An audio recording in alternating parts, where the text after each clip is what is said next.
ஓம் நம சிவாய. நாம கொண்டாடுற ஒவ்வொரு பண்டிகைக்கும் புனித நாளுக்கும் பின்னாடி ஒரு ஆழ்ந்த அர்த்தமும் கதையும் இருக்கு. அப்படிப்பட்ட ஒரு புனித நாளான மகர சங்கராந்தியோட கதை, அர்த்தம், சிறப்பு, வழிபாடு பத்தி தான் பார்க்க போறோம்.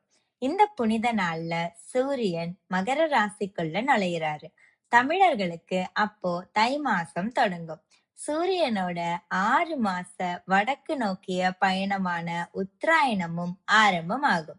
இந்த சமயத்துல ஒளி அதிகரிக்கும், நாட்கள் நீளும். நம்மள இருட்டுல இருந்து வெளிச்சத்துக்கு எடுத்துட்டு போற புண்ணிய காலம். விவசாயிகள் சூரியனுக்கு நன்றி சொல்ற திருநாள். ஸ்ரீமத் பாகவதத்துல மகர சங்கராந்திய பத்தின ஒரு கதை இருக்கு. ஹஸ்தினாபுரத்துல ராஜா யுதிஷ்டர் கிரகஸ்தர்கள் எப்படி முக்தி அடையலாம், அதுக்கு ஏதாவது வழி இருக்கான்னு நாரதர் கிட்ட கேட்டாரு. அதுக்கு நாரதர், வாழ்க்கையை நடத்த பொருள் ஈட்டுவது அவசியம். அந்த பொருளால கிடைக்கும் பலனை பரமாத்மாவான கிருஷ்ணருக்கு அர்ப்பணி. பகவானோட கதைகளை பக்தியோட கேளு.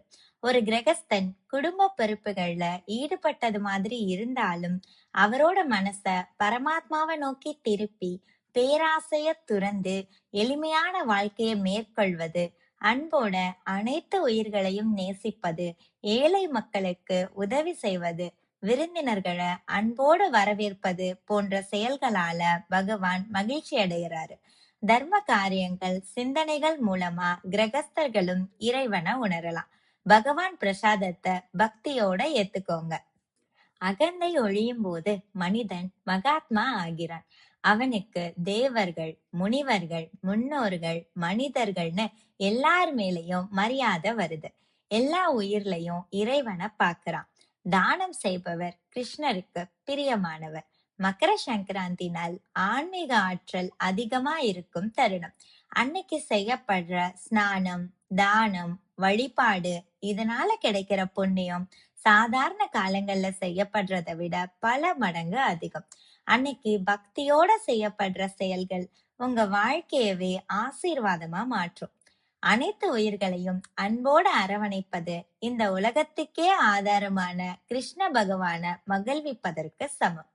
இந்த கதை மூலமா யுதிஷ்டர், மோட்சம் என்பது காட்டுல தவம் செய்யறவங்களுக்கு மட்டும் இல்ல, எளிய மக்களுக்கும் அவங்களோட கருணை, தானம், வழிபாடு இது எதுவுமே பண்ண முடியலன்னா கூட மகர சங்கராந்தி போன்ற புண்ணிய நாள்ல பகவான மனசால நினைக்கிறது மூலமா சாத்தியோன்னு புரிஞ்சுகிட்டாரு. மகாபாரதத்துல பீஷ்மர் அம்பு படுக்கையில இருந்தப்போ உத்தராயண புண்ணிய காலத்துக்காக காத்திருந்தாரு. சூரியனோட அந்த வடக்கு நோக்கிய பயணத்துல இறைவனை அடைஞ்சாரு. ஆன்ம பயணத்திற்கும் மகர சங்கராந்தி ஒரு உத்தமமான நாளாகும். குடும்பங்கள் ஒன்று சேரவும் புதிய துவக்கத்திற்கும் இது சிறந்த நாள். உங்களுக்கு உணவையும் ஒளியையும் அள்ளி தந்த சூரியனுக்கு நன்றி சொல்லுங்க. முன்னோர்களை பாசத்தோட நினைங்க, தானம் செய்யுங்க.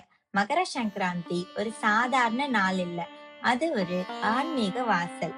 இறைவன் புண்ணிய காரியங்கள் செய்ய நமக்கு கொடுத்த ஒரு தருணம். அந்த தருணத்தை சரியா பயன்படுத்திக்கோங்க. ஹரே கிருஷ்ணா.